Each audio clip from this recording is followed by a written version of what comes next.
قال عليه الصلاة والسلام: الصيام والقرآن يشفعان للعبد يوم القيامة.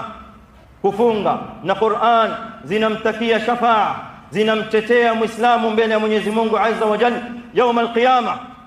Yaqulu as-siyam, funga itasema kumwambia Mola Azza wa Jalla: ay Rabb, ewe Mola, mana'tuhu at-ta'ama wa shahwa, mimi nimemkataza huyu, nimemzuia huyu na chakula, nimemzuia huyu na shahwa, nimemzuia na starehe zake.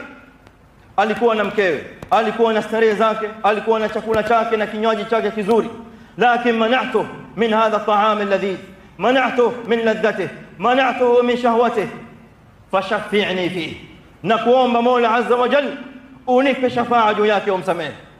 ويقول القرآن ان القرآن inasema: ay Rabb, ewe Mola, mana'tuhu an-nawma fi al-layl, nimemzuia huyu